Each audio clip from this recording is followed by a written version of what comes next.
Olá, boa noite a todos. Sejam bem-vindos a esse canal. Meu nome é Jadir, eu pertenço ao Grupo Espírita Chico Xavier, da cidade de Várzea da Palma. Iremos hoje iniciar mais uma transmissão ao vivo, no mesmo horário e dia em que costumamos realizar a nossa reunião pública no Grupo Espírita Chico Xavier. Em virtude da pandemia ocasionada pelo novo coronavírus, nós demos um tempo em nossa atividade presencial, mas realizamos essas lives, essas transmissões, para que não percamos a oportunidade de estarmos sempre conversando em torno de um tema espiritualmente edificante. O tema escolhido para a conversa despretensiosa da noite de hoje é a importância da família, um tema que foi sugerido e nós endossamos por acharmos muito oportuno e conveniente, principalmente nesse período de isolamento social, de grande dificuldade que estamos vivenciando. Para entendermos esse tema, a importância da família, bem como tudo aquilo que nos acontece aqui nessa vida, nós precisamos compreender algo muito importante. Nós, eu, vocês, nós não somos homens. Nós não somos mulheres. Nós também não somos transgêneros. Com todo respeito aos machistas, às feministas, aqueles que defendem de forma mais entusiasmada a causa LGBTQ+, nós, na verdade, somos espíritos e estamos momentaneamente encarnados na condição de homens, na condição de mulheres ou na condição que a nossa identidade sexual assim estabelecer. Mas por que estou falando isso? O tema não seria sobre a família? Pois bem, a nossa família, aquele grupo de pessoas que coabitam o mesmo lar, perante o qual rege o vínculo da consanguinidade, ou vínculo matrimonial ou da união estável, pai, mãe, irmãos, filhos. Esse grupo familiar nada mais é do que uma das oficinas que nós, espíritos imortais, utilizamos para o nosso aprimoramento espiritual. Nós, enquanto estamos aqui na Terra na condição de encarnados, o nosso objetivo real é aprimorarmos a nossa evolução espiritual, que se dá, até onde sabemos, através de duas vertentes: o conhecimento e os sentimentos. E nós hoje, nós colhemos tudo aquilo que nós plantamos antes. Seja a colheita feita pelo mal ou pelo bem praticado nessa vida ou em vidas anteriores. Então, todas as dificuldades, todos os dissabores que nos ocorrem, e a gente analisa e não vê nenhuma causa tangível, aparente nessa vida. Nossa, eu nunca prejudiquei a ninguém, por que isso está acontecendo comigo? Por que eu estou sendo prejudicado nesse momento? É porque no passado eu prejudiquei alguém. Funciona mais ou menos assim. Nós precisamos evoluir. Deus permite que a instrução venha até nós e nos dá a oportunidade para exercitarmos esse aprendizado. É o que chamamos de provas. Se nós já agimos em conformidade com as leis naturais, com as leis divinas, ótimo. Nós, então, estamos aprendendo na prática o ensinamento que nos foi transmitido em teoria. Quando nós agimos de forma equivocada, contrária às leis divinas, nós então precisamos nos alertar, reconhecer o erro e procurar corrigi-lo. Quando nós não fazemos isso, aí Deus permite que a dificuldade venha, como a nossa mestra, como a nossa professora, para nos mostrar onde está o nosso erro. Então, todas as dificuldades que acontecem em nossa vida e não tem uma causa nessa existência, com certeza nós a ocasionamos em existências pretéritas. E dificuldade não é sinônimo de sofrimento. O sofrimento surge quando nós não lidamos com a dificuldade da forma correta. Mas por que eu estou dizendo tudo isso? Bom, Todos nós, em nosso seio familiar, temos alguém que o nosso gênio não bate muito, que o nosso santo, como costumamos dizer, não bate muito com ele. Muitas vezes nós temos uma afinidade maior com o nosso amigo, com aquele que não é o nosso parente, que não faz parte da nossa família, do que com aquele que faz parte do nosso lar. Quantos irmãos não vão com a cara um do outro? Quantas dificuldades vemos na vida conjugal entre marido e mulher, entre primos, entre tios e sobrinhos, etc. Qual a causa de tudo isso? Não pertencemos à mesma família?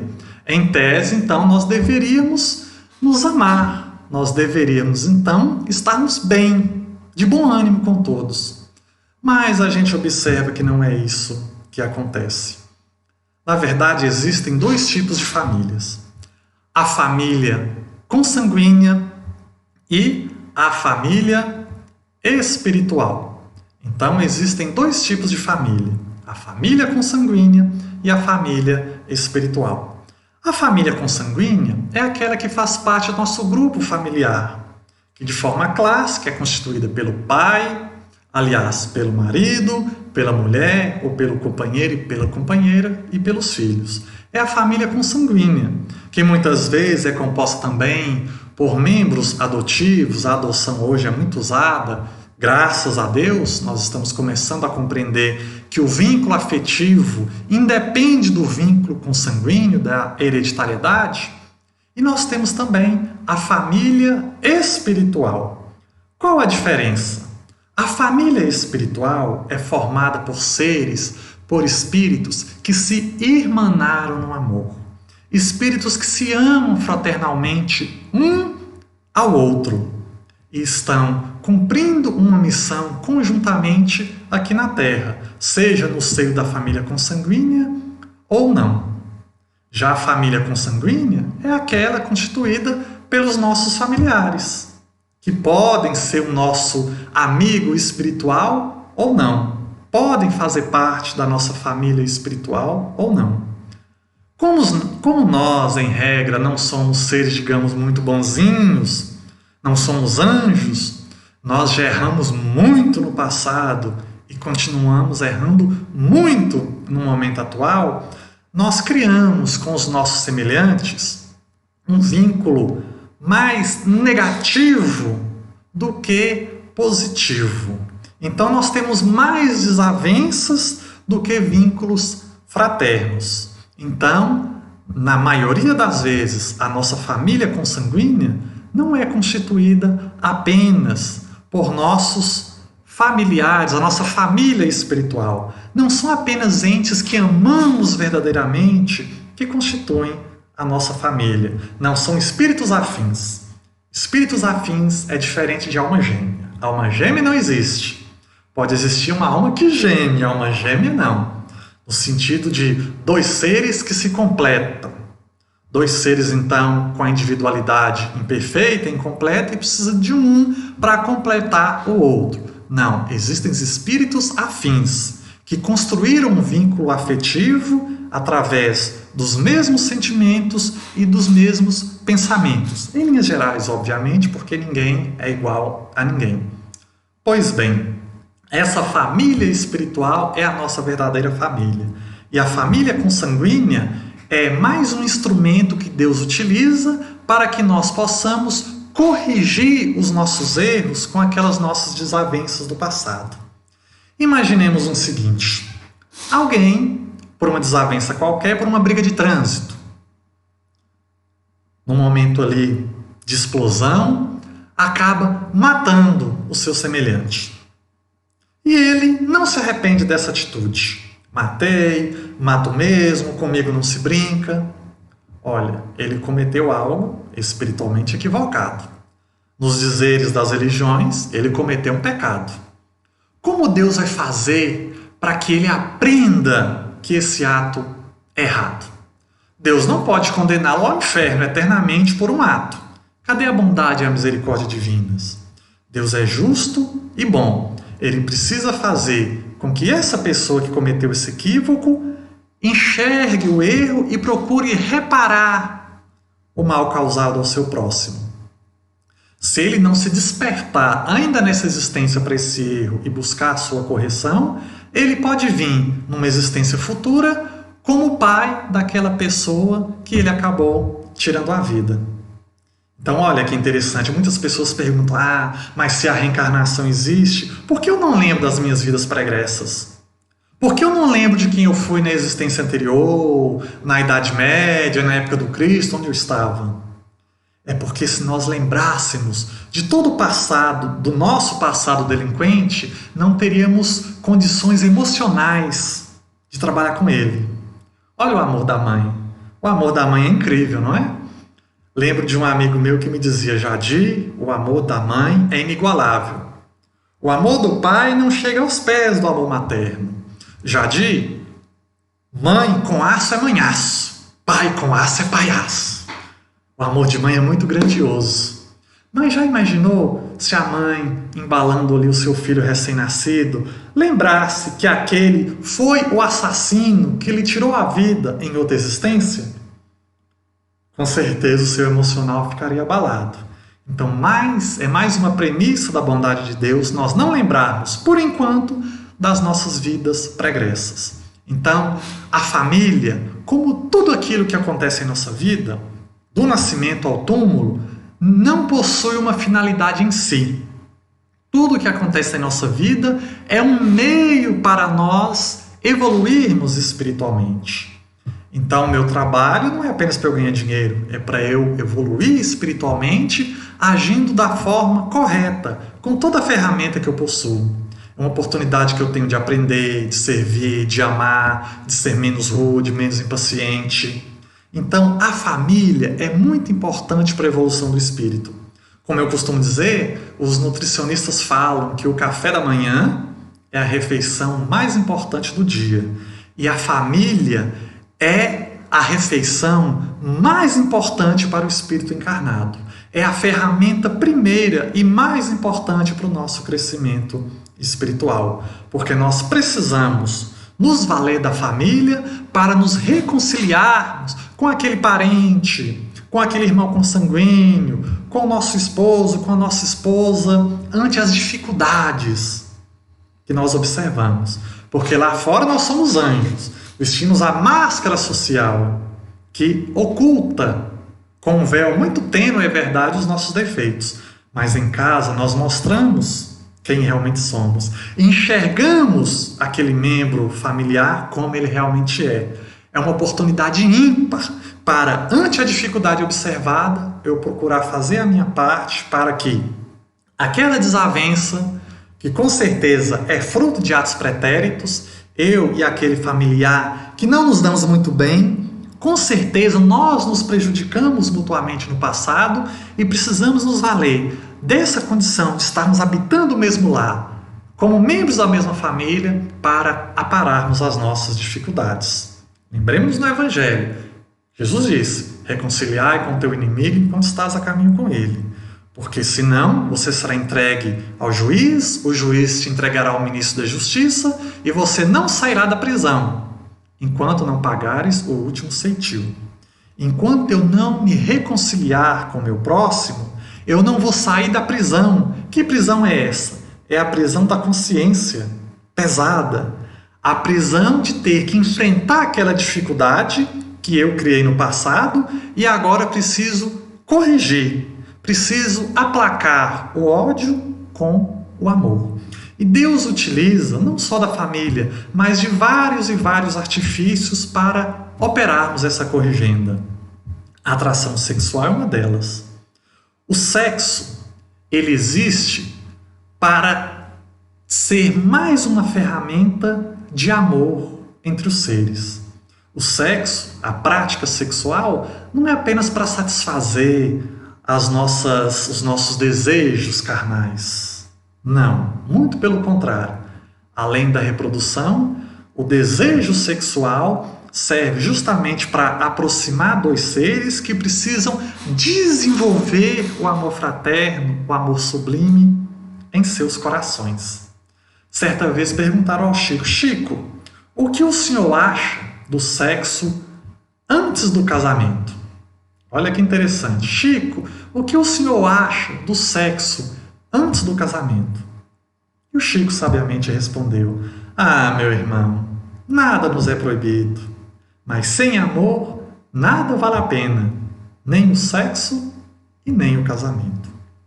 Sem amor nada vale a pena, nem o sexo e nem o casamento. Então, nos dizeres de André Luiz, no livro Os Mensageiros, Psicografia de Chico Xavier, ele disse: o sexo na existência humana pode ser um dos instrumentos do amor, sem que o amor seja o sexo. Olha que interessante.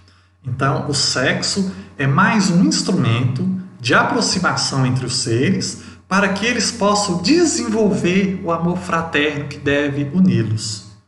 Ah, Jadir, mas quer dizer então que a família formada por um casal homossexual é uma família correta, de acordo com as leis de Deus, de acordo com as leis naturais?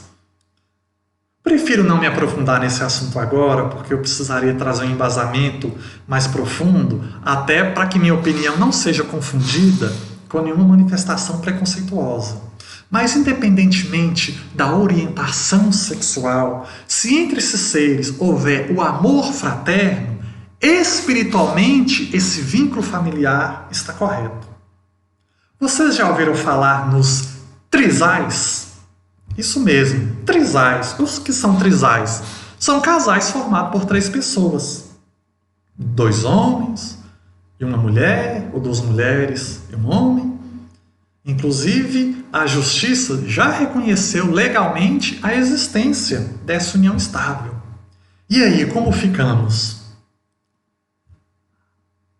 A orientação sexual, a atração sexual dos seres pode estar equivocada. Mas se entre eles houver, além disso, o amor fraterno sublimado, esse amor fraterno estará correto. Ainda que a atração, a orientação sexual esteja equivocada.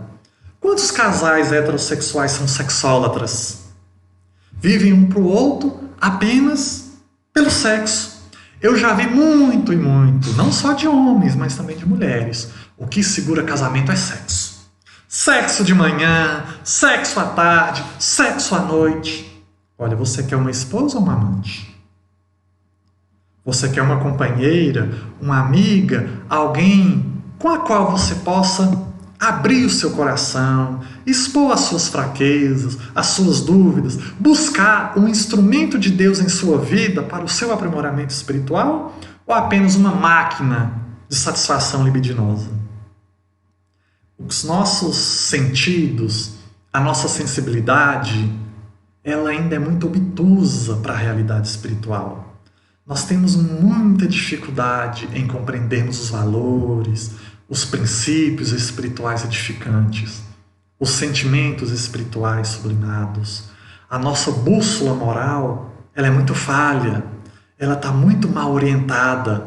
Nós nos inclinamos muito mais para o vício, para o prazer grosseiro da matéria, do que pela busca dos valores que espiritualmente importam. Eu também já ouvi muitas mulheres principalmente, reclamando da infidelidade conjugal, da traição do esposo, do companheiro, e às vezes um amigo, alguém com o qual ele está se aconselhando diz: olha, ele não te ama, porque quem ama não trai. Nem de engano, quem ama também trai. Quem ama muitas vezes trai ao próximo e também trai a si mesmo. Não estou justificando a traição, longe de mim, mas muitas vezes há esse vínculo fraterno, esse amor verdadeiro, mas os nossos maus pendores ainda falam mais alto e nós não resistimos a uma provocação física. Não conseguimos dizer não diante daquela insinuação, diante daquela experiência provocativa, onde eu deveria dizer não e muitas vezes acabo cedendo aos meus maus pendores. Então, uma coisa, meus amigos, é a nossa orientação sexual, que pode estar certa ou errada. Outra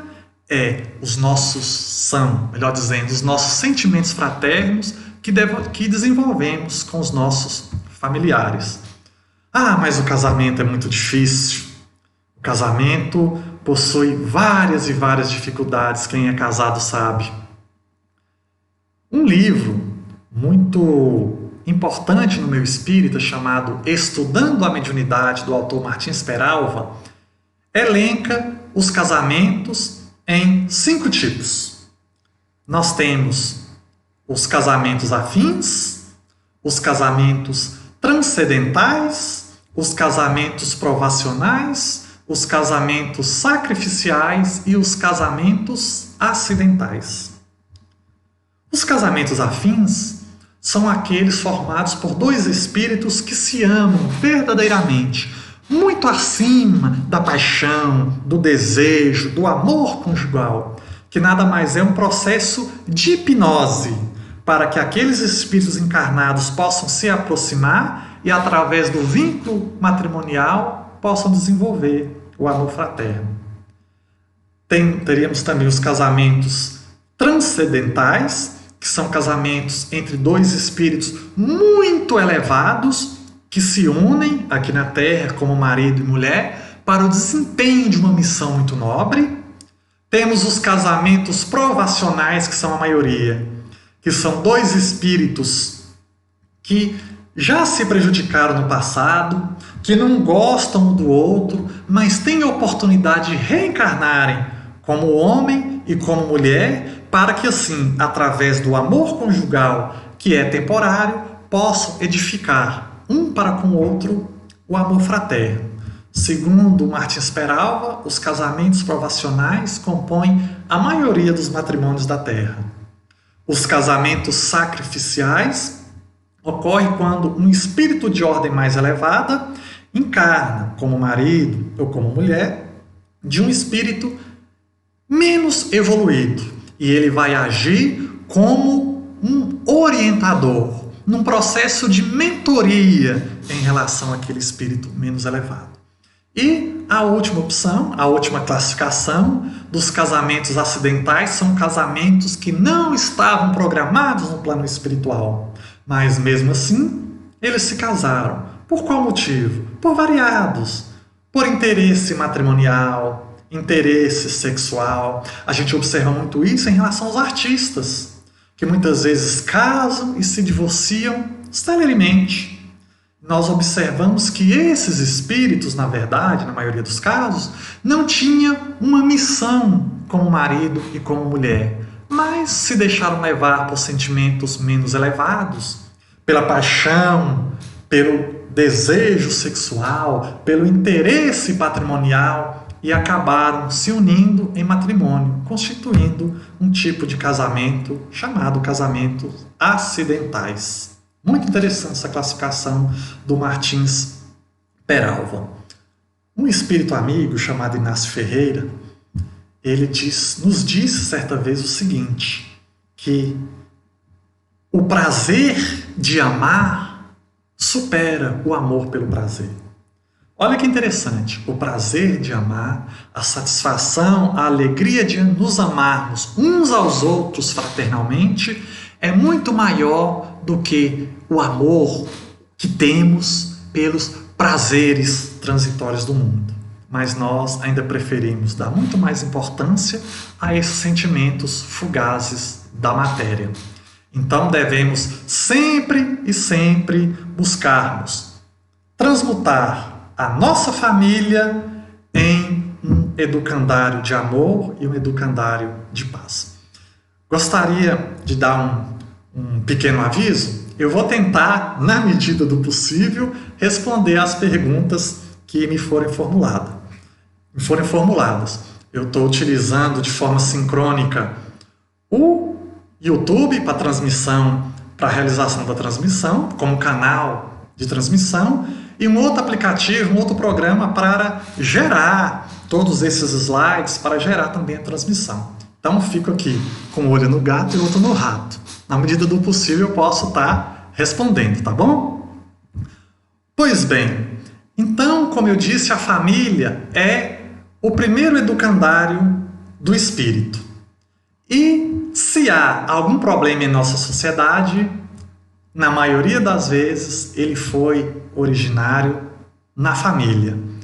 O espírito Joana de Ângeles, através da mediunidade do Divaldo Pereira Franco, nos disse assim: a família é a base fundamental sobre a qual se ergue o imenso edifício da sociedade. Toda vez que a família se enfraquece, a sociedade experimenta conflitos, abalada em suas estruturas. Então, se a família está doente, a sociedade também está doente. Todos os males coletivos possuem uma causa no indivíduo. Todo mal social, em regra, possui uma origem naquela família desajustada, porque o espírito não recebeu as bases morais, éticas, espirituais que precisava para suportar ali a sua aprovação. Para se a família está doente, se a sociedade está doente, a família também está enfraquecida, ela também está doente. E quando nós começamos a falir em nossos compromissos espirituais, Deus permite que uma velha amiga venha nos visitar. Ele permite que a dificuldade venha e nos abrace. Olha o tão atual coronavírus que estamos enfrentando atualmente. Famílias que não olhavam sequer para a cara um do outro estão tendo que se aturar. Famílias que não mais tinham doce prazer de fazer as refeições juntas, um com o outro, agora vão ter que, pelo menos de forma obrigada, ter que se tolerar. A mãe não está suportando mais o filho peralta, o filho travesso. Aí quando ela ouvia antes as reclamações da professora: olha, seu filho está muito difícil, olha, a família precisa corrigir mais esse garoto. Ah, é besteira dessa professora, está reclamando demais. Agora que está sendo obrigado a conviver com o filho 24 horas, está percebendo onde ela falhou. Olha que interessante, olha que maravilhoso. Quando os laços familiares estão se afrouxando, a dificuldade vem para apertá-los. Então a gente compreende de forma muito transparente, muito tranquila, como que as dificuldades são importantes em nossa existência. Infelizmente, porque nós cometemos muitos erros no passado. E para que nós possamos compreender a importância da família, nós temos que introjetar em nossa convicção a teoria da reencarnação. Olha o que Allan Kardec disse. Ele disse assim: com a pluralidade das existências, ou seja, com a reencarnação, com as diversas vidas que o espírito vivencia aqui na matéria, algumas vezes como homem, outras vezes como mulher. Na família, ele vai reencarnar como pai, como mãe, como filho. Vai ter diversas missões no âmbito familiar e social. Então, com a pluralidade das existências, com a reencarnação, que é inseparável do progresso gradual, existe a certeza da continuidade das relações entre os que se amam. E é isso o que constitui a verdadeira família. Então, com a reencarnação, os laços familiares, os laços verdadeiros, constituídos através do amor fraterno, se perpetuam. A literatura espírita, ela nos diz que, quando nós desencarnamos, e a maioria de nós não está ainda preparado para desencarnar, a gente sofre muito com o desencarne, a gente fica naquele momento de desorientação. A literatura espírita nos diz que as nossas mães são um dos principais alentos que recebemos no plano espiritual. As mães ficam de prontidão no plano espiritual para receber os filhos que estão desencarnando.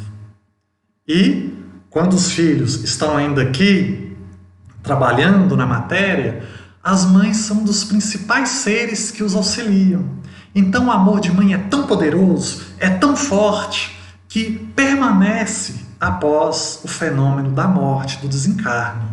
Ao passo que, se a nossa existência fosse única, ao desencarnarmos, olha que atrocidade, aquele filho que fosse condenado eternamente ao inferno estaria inalcançável da mãe que, por merecimento, está no céu, no paraíso.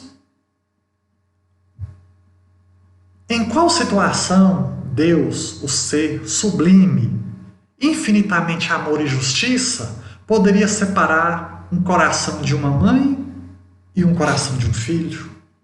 Que maldade, que atrocidade! Essa mãe jamais veria o filho amado e jamais ficaria em paz sabendo que o seu filho está sofrendo um padecimento eterno no inferno. Então, a teoria da reencarnação nos mostra que Deus é justo, que tudo aquilo que construímos aqui na matéria, nós levamos para o plano espiritual. Se construímos a amizade, se construímos o bem, nós levaremos para o plano espiritual todo esse vínculo fraterno. E, obviamente, iremos desenvolvê-lo, evoluí-lo.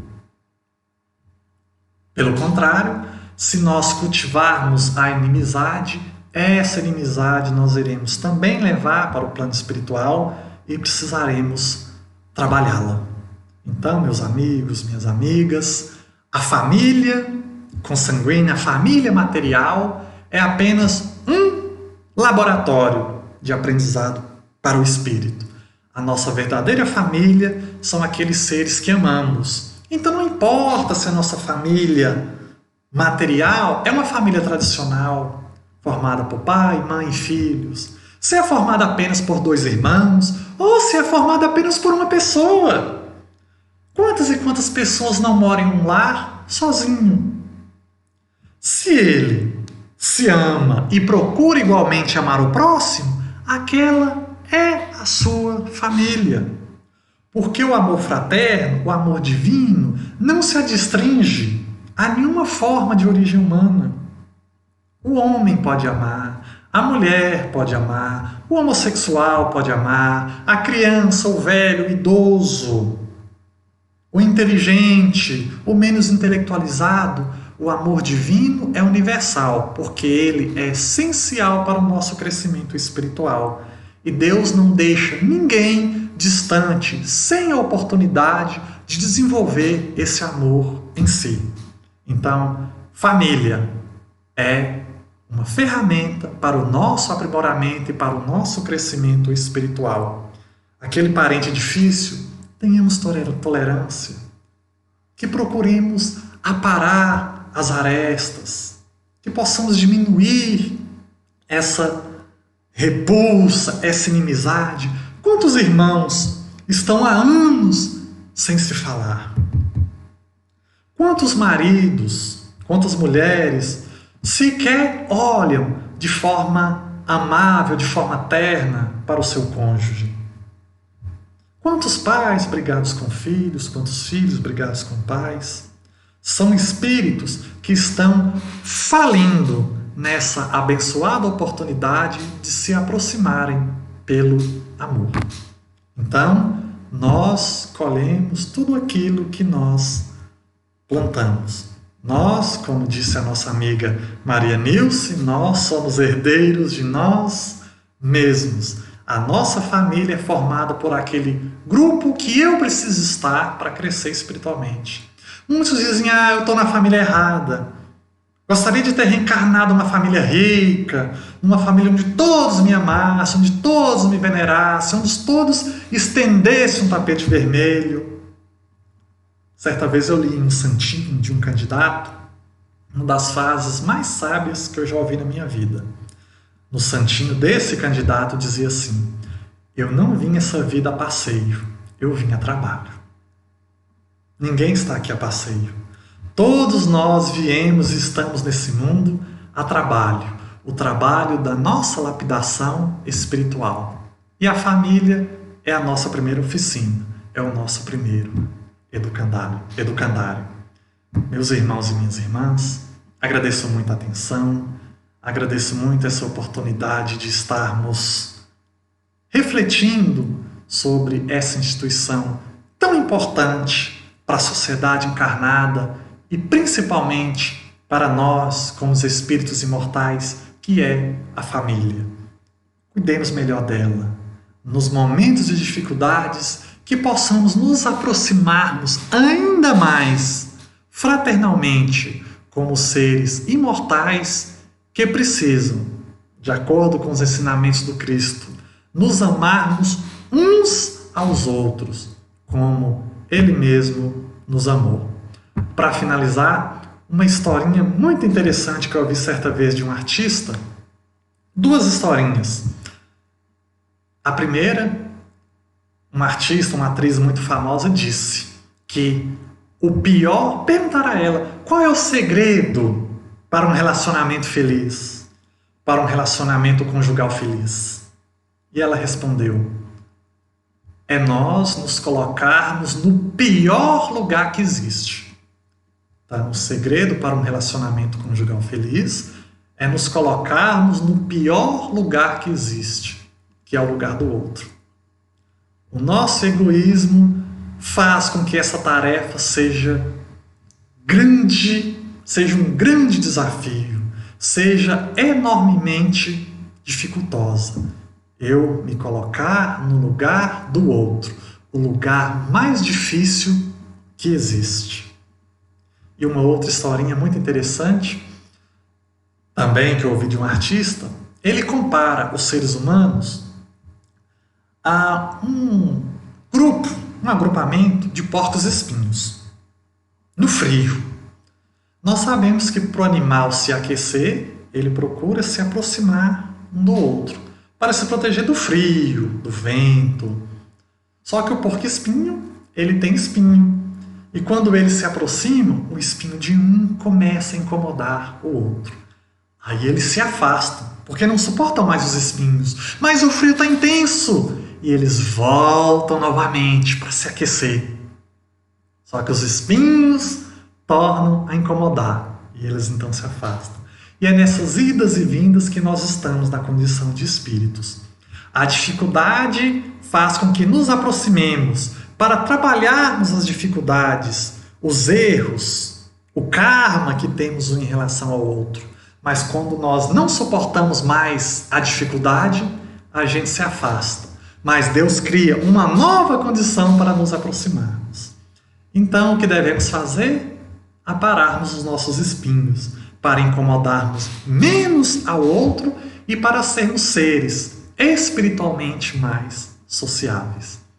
Que a misericórdia do Cristo esteja conosco, que possamos refletir muito sobre todos esses ensinamentos do Cristo, da espiritualidade amiga, e, se vocês assim desejarem, nós estaremos aqui de volta na próxima quinta-feira, às 8 horas da noite. Muito obrigado e que Deus abençoe a todos.